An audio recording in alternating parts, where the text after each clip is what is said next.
Hello, peoples. This is Pre-Wired here, and today I bring you a domination game on Havana. And if you've seen my last video, I talked about how I am new to making videos on Call of Duty Black Ops, and how I don't like to talk about the game that I am playing right now. That is what I've usually seen in other commentaries by Xjaws and Whiteboy7THST. That they don't actually talk about what they're doing in broadcasting because everyone can see what they're doing for themselves. And they usually tend to talk about other things like how to get better at a game or some other kind of game. And I like to talk about upcoming games if there is one, or if there's one around the corner. So today I'd like to talk about Homefront. And Homefront, I was actually looking forward to. It was a game that I was anticipating to play. My friends told me that it was kind of going to be like a Battlefield 2 kind of gameplay type. And I enjoyed Battlefield, but they told me that you couldn't break structures in it as you did in Battlefield Bad Company 2. So I was a bit disappointed about that, but I was still excited for the game.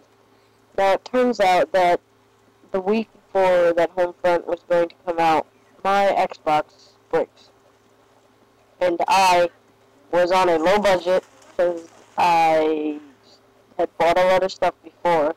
Now I had like $200 left, and I bought a new Xbox with that. So after buying the Xbox, I was completely broke, and I didn't have enough money for Homefront, and I would also need 2 copies because I have a brother that plays Xbox too.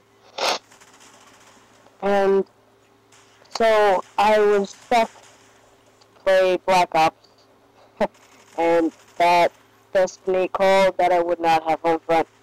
Now, Homefront, I heard from my friends that the servers were kind of bad, I should say, I could say. And they said it would lag a lot, that it was hard to get in a game, and maybe with friends it's even harder. So leave a comment if that's not true.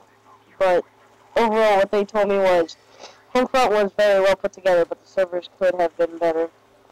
Now, they described it as the servers from Black Ops when it first came out. Now, if you bought Black Ops within the first couple days of it coming out, you know what I'm talking about.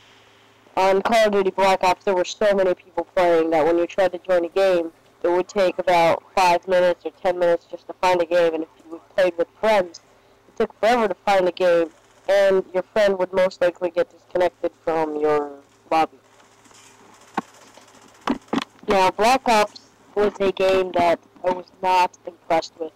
I completely was looking forward to something amazing like a Modern Warfare 3, something like a Modern Warfare 2 game type. But what I expected did not happen, and I definitely was not expecting Treyarch to make Black Ops. Treyarch made World at War, which is a game that I personally did not like. I thought it was pretty bad. Multiplayer was okay, but it was a pretty bad game, I thought. I don't know, my opinion. And I was disappointed that Black Ops was made by Treyarch, and I was expecting something of a World at War type lagginess, bad graphics. So I wasn't too happy about that. Although, because Treyarch had made zombies, I knew zombies was going to be back in Black Ops. Therefore, I bought the game. Because I am a Nazi zombie fanboy. I don't care if it's Nazi zombies, I don't care if it's regular zombies, I don't care if it's real zombies. I will fight zombies anytime, you name it. I love to fight zombies in any kind of zombie game overall. So that caused me to buy Black Ops. Now back to Homefront.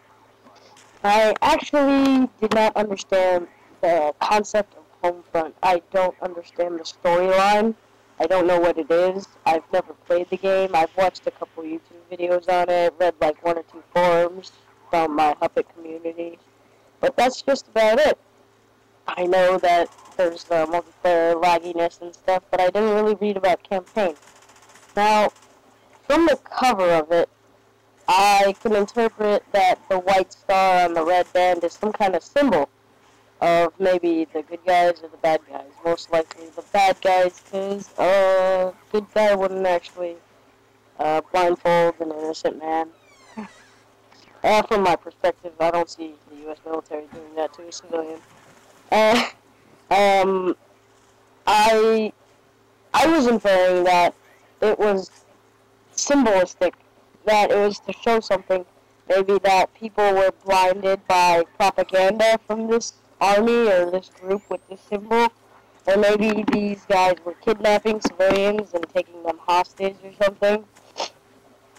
So that was my first perspective on the game. And if you know anything about the cover or why it is like as it is, please leave it in a comment below or send me a message. And also the campaign. What is this campaign about? Now, I watched a video, the trailer of Homefront, and I just saw people being kidnapped and murdered. Like, it was like a replay of Call of Duty 4. If you've ever played Call of Duty 4 and you watched the video in the beginning when the guy is being kidnapped and taken to this place, but he's in a car and he's being driven over there, and you watch civilians run and hide and get shot and prosecuted right in the middle of nowhere. It was a pretty sad scene, and so was Homefront. I felt the character's pain. It was pretty realistic. All the people dying and him just having to watch it all. I feel like no man should ever have to go through that. These dreadful scenes. At least they're not real. Or maybe around the world. This is some messed up world we live in, so it may be happening in Rwanda or Darfur, or it has definitely happened before with the genocides and killings of groups and races, and definitely wars. But in other hands, I feel the campaign is probably a good story. It goes on pretty well. I saw 1 or 2 videos. It looks really interesting. You really want to engage in the campaign and become part of the character. And I would love to try Homefront from one of my friends, maybe get on multiplayer, get some of those so-called kill streaks. And that's another thing that I wanted to go over. I heard that they're not exactly called kill streaks on Homefront. They're more like things or achievements that you get by using points or something. I'm not really sure. Maybe you guys know. So send me a message or leave a comment. That's all I wanted to talk about today. And thanks for watching my second commentary.